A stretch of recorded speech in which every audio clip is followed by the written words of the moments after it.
昔の日本。昔と今の日本人をつなぐ場所。文京区小石川に知る人ぞ知る強すぎるご利益の寺があります。その名は福寿院。ここに祀られているのはただの大黒天ではありません。インド、中国、朝鮮半島を経て日本へ伝わった三国伝来の大黒天。しかも甲冑をまとい災難を防ぎ福と財を授けると伝わる極めて珍しいお姿です。さらに境内には思わず二度見してしまう不思議なお地蔵様まで存在します。なぜ唐辛子を備えるのか、なぜ今も多くの人がこの場所を訪れるのか。今回は小石川七福神の一つとして知られる福寿院のあまりにも奥深い由緒と信仰の物語を分かりやすくご紹介します。福寿院は文京区小石川3丁目にある寺院で蓮通院の末院として知られています。静かな街並みの中に佇むこのお寺は一見すると落ち着いた小さな寺院ですが、その歴史をたどると非常に由緒ある信仰の場であることがわかります。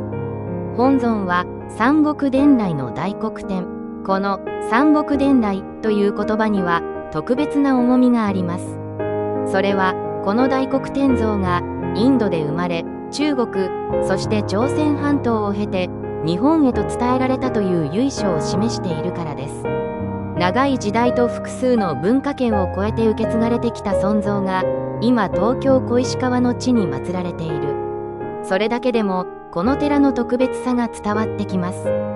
寺に伝わる話によれば、この大黒尊像は第36代孔明天皇の時代に高麗の大臣であった六来のドンゴという人物が日本に帰化して朝廷に仕えた際護持していたものだと言われています。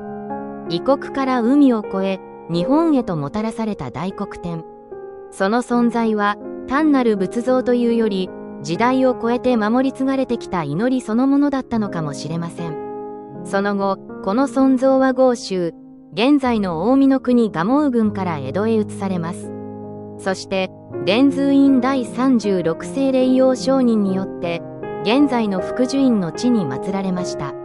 こうして福寿院の大黒天はやがて江戸七福神の一つとして広く知られるようになっていったのです。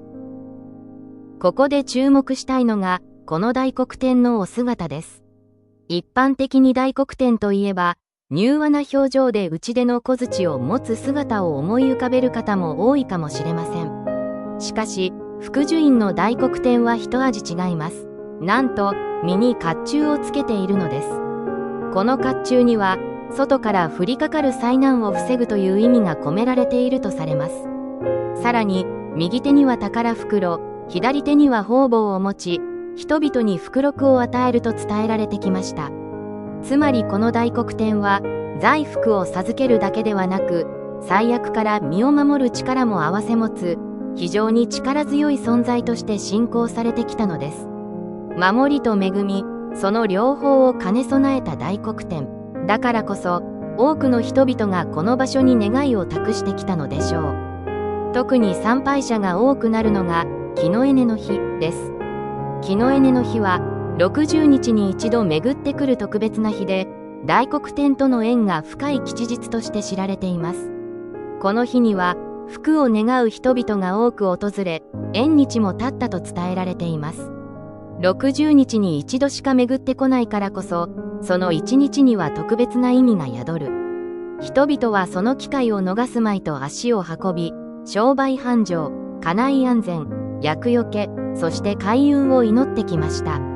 江戸の昔から続くその信仰の熱気を想像すると福寿院が地域の人々にとってどれほど大切な場所だったのかが見えてきます。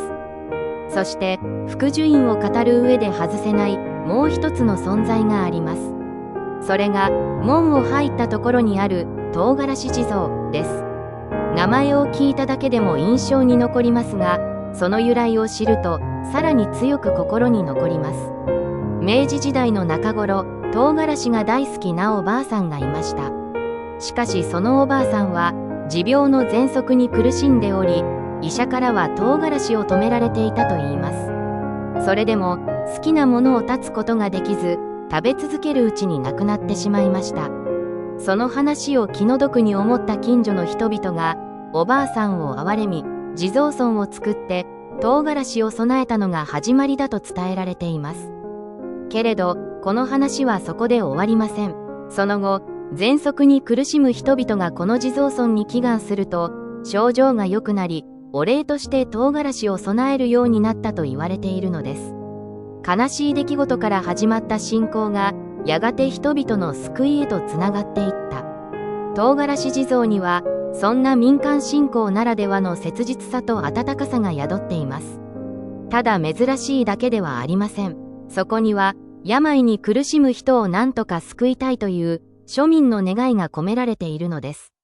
福寿院を訪れた時、この唐辛子地蔵の前に立てば、華やかなご利益信仰とはまた違う、人々の生活に根ざした祈りの形を感じることができるはずです。福寿院には歴史があります。異国から伝わった由緒ある大黒天、江戸七福神として受け継がれてきた開運信仰。甲冑をまとい、災難を防ぎ、福を授ける力強い守護の姿。そして、唐辛子地蔵に託された病を癒したいという庶民の願い。一つの寺の中に壮大な伝来の物語と地域に生きた人々の切実な祈りが静かに共存しているのです。もし福寿院を訪れる機会があれば、ぜひ本尊の大黒天が持つ守りと福の意味に思いを巡らせてみてください。そして門のそばでは唐辛子地蔵に込められた人々の優しさにも目を向けてみてください。一見すると小さな寺院でも、そこには何百年にもわたる信仰の積み重ねがあります。知れば知るほど、ただのお参りでは終わらない。福寿院は、歴史と祈りの深さを静かに語りかけてくれる場所なのです。文京区小石川の福寿院、そこは、三国伝来の大黒天と唐辛子地蔵という、他ではなかなか出会えない信仰が息づく特別な寺でした。災難を防ぎ、福を授ける大黒天、病に苦しむ人々の願いを受け止めてきた地蔵尊。この場所には、時代を超えて受け継がれてきた祈りの力があります。気になった方は、ぜひ一度、その静かな境内を訪れてみてください。そしてこの動画が面白かったら、ぜひ高評価とチャンネル登録をお願いします。次回も知られざる寺社と歴史の物語をお届けします。